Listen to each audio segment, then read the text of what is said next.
Bien, alors nous allons maintenant écouter, en qualité de second demandeur, M. Victor Stenberger.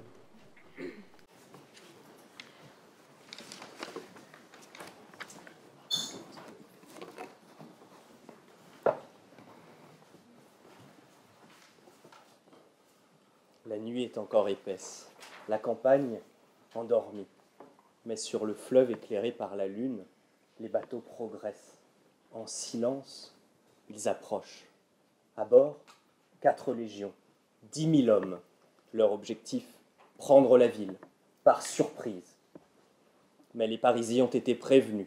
Repliés sur l'île de la Cité, leur défense est prête. Une palissade a été érigée. Les ponts ont été brûlés.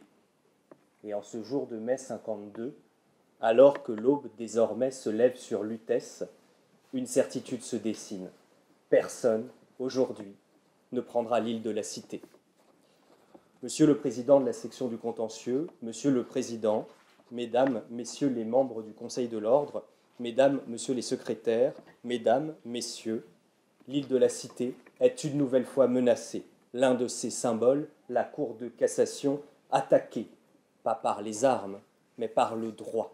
L'offensive a été rapide. Un décret publié en pleine nuit, et voilà créée l'inspection générale de la justice. Dans ses filets, la première juridiction de l'ordre judiciaire, prise au piège, contrôlée, sans même avoir pu se défendre. L'heure est grave. Vous seul pouvez chasser l'inspection de l'île.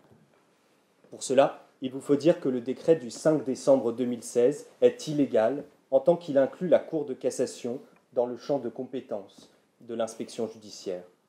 Des principes juridiques fondamentaux sont menacés, la séparation des pouvoirs et l'indépendance de la justice, tous deux au cœur de notre démocratie, tous deux méconnus par le décret. D'abord, parce que ce texte autorise le pouvoir exécutif à pénétrer dans la Cour de cassation. Ensuite, parce qu'il permet au gouvernement de contrôler cette juridiction. L'intrusion, premièrement, l'ingérence, deuxièmement. Soudain, les inspecteurs, arrivés par surprise quai de l'Horloge, que faire? S'y opposer? On ne le peut, car ils ont libre accès à la Cour de cassation, dit le décret. Cette intrusion est dangereuse, non seulement parce qu'elle oublie l'histoire, mais aussi parce qu'elle fragilise l'institution judiciaire. L'histoire ignorée d'abord, la justice menacée ensuite. Inspecteur, du haut de cette cour, des siècles vous contemplent. Elle était d'abord le conseil du roi, le privilège du monarque, l'emblème de la justice retenue. Mais au fil des siècles, elle a conquis son indépendance. J'ai changé, pourrait-elle dire aux inspecteurs. Je suis devenu conseil des parties, puis tribunal de cassation.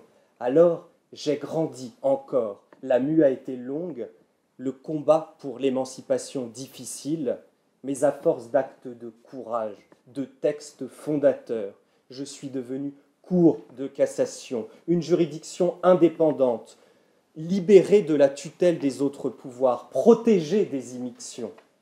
C'est la conception française de la séparation des pouvoirs, une conception consacrée en 1790 et reconnue par le Conseil constitutionnel. À peine de forfaiture, les juges ne troubleront pas les opérations des corps administratifs. Et réciproquement, personne ne s'immiscera dans l'exercice des fonctions juridictionnelles. Plus qu'un texte, c'est une tradition républicaine. Jamais, sous ce régime, la Cour n'avait été contrôlée. Elle seule sait comment s'organiser pour juger, parce qu'elle est suprême, parce qu'elle est souveraine, disait-on.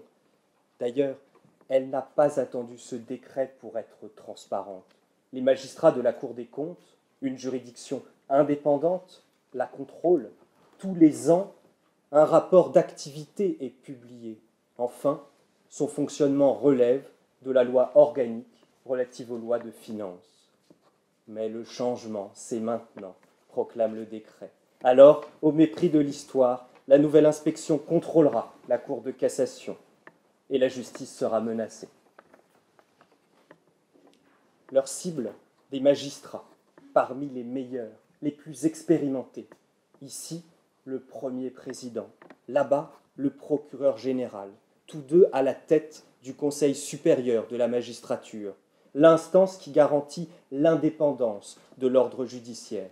Mais demain, si nécessaire, ils seront convoqués, auditionnés, eux, comme tous les autres. Tire la chevillette, la bobinette cherra. À certains, ouvrez la porte, et c'est déjà trop tard. Alors il faut prendre le temps de regarder qui sont ces inspecteurs, qui les envoie, qui les contrôle.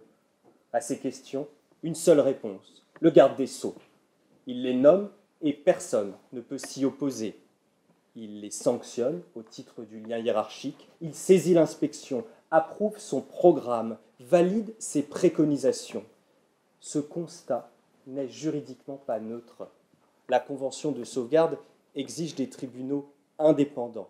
La Cour de Strasbourg précise ici que la forme compte autant que le fond. Sans apparence d'indépendance, point de confiance dans la justice. Et sans confiance, point de démocratie.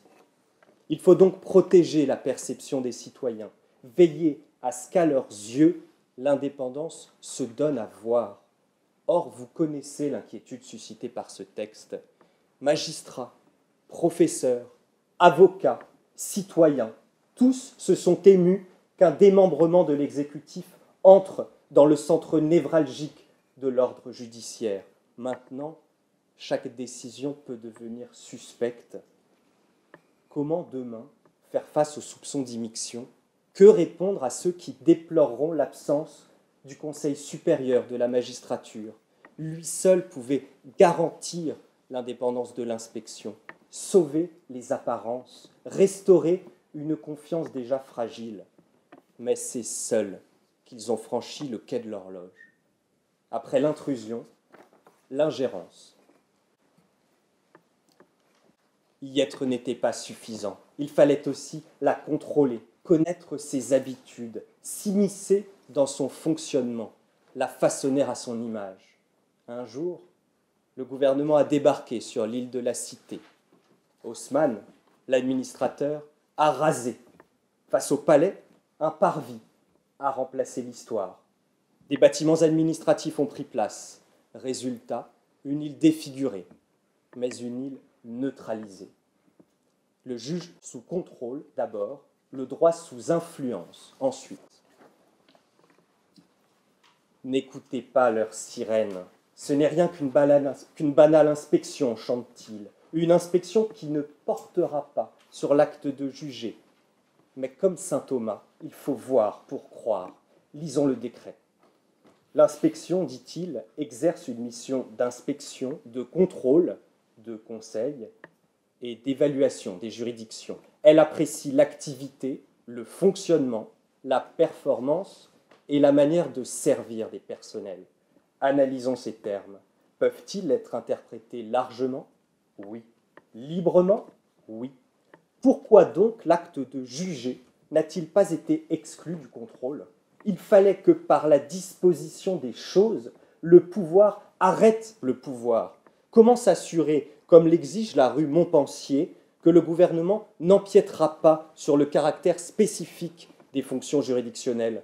Où sont les garanties d'indépendance dont vous soulignez l'importance dans votre avis sur l'inspection en 2009? Vous qui disiez justement qu'il existe une gamme d'investigations portant de façon indirecte sur l'exercice de la fonction de juger. Vous qui connaissez si bien la question, puisque depuis 1945, le Conseil d'État inspecte lui-même les juridictions administratives. Mais sans ces garanties, la portée du contrôle est sans limite. D'abord, les termes du décret n'interdisent pas de commenter les arrêts. Un précédent existe, le rapport Outreau. L'appréciation formulée par l'inspection portait notamment sur les décisions juridictionnelles. Or, en 2010, le Conseil de l'Europe mettait en garde. S'il commente les décisions des juges, l'exécutif doit éviter toute critique qui porterait atteinte à l'indépendance.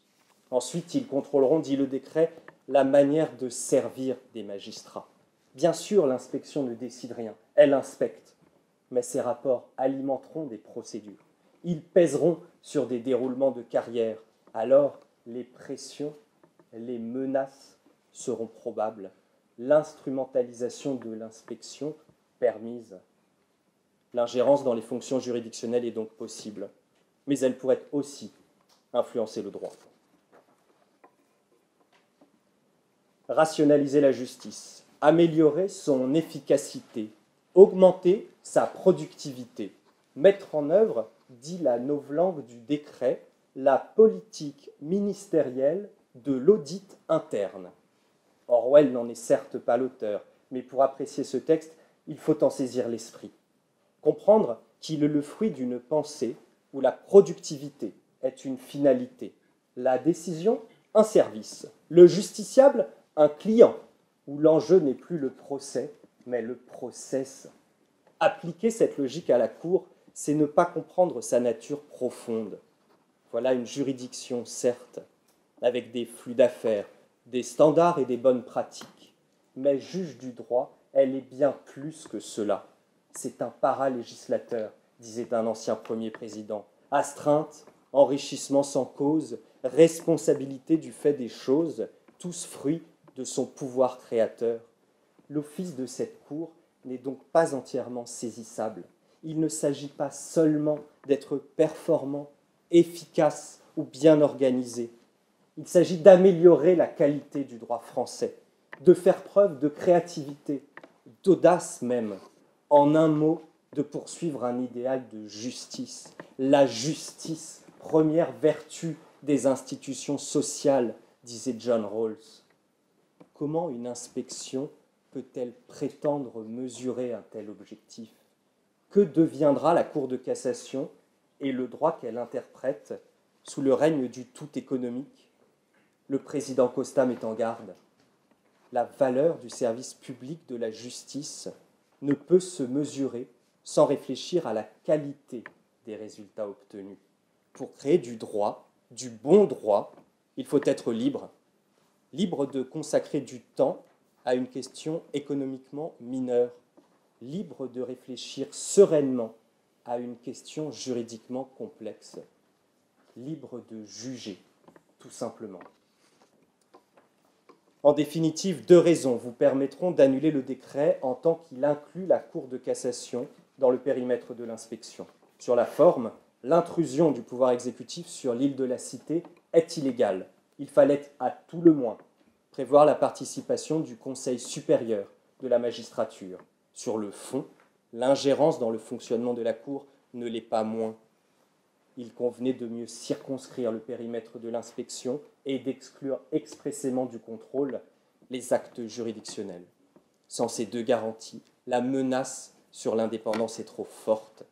Et d'ailleurs, si ce décret devait être validé, pourquoi l'exécutif s'arrêterait-il à l'île de la Cité? Il ne faut pas s'y tromper.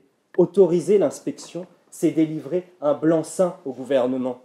D'autres juridictions suprêmes pourront être assiégées. Et un matin, les inspecteurs seront là, à votre porte, sur votre rive. Alors repoussez-les, tant qu'il en est encore temps. Monsieur le Président de la section du contentieux, Monsieur le Président, Mesdames, Messieurs les membres du Conseil de l'Ordre, Mesdames, Messieurs les secrétaires, Mesdames, Messieurs, en 885, Paris est assiégé par les Vikings. Les habitants réfugiés sur l'île de la Cité. Charles le Gros, empereur d'Occident, est appelé à l'aide. Lui seul peut repousser l'ennemi. Mais il tergiverse. Après avoir promis d'intervenir, il recule. Ce renoncement lui sera fatal. En 887, il sera destitué. En 888, il mourra fou, abandonné, et, dit-on, dans d'atroces souffrances. Bien sûr, aujourd'hui, le sang n'est plus versé sur l'île de la Cité.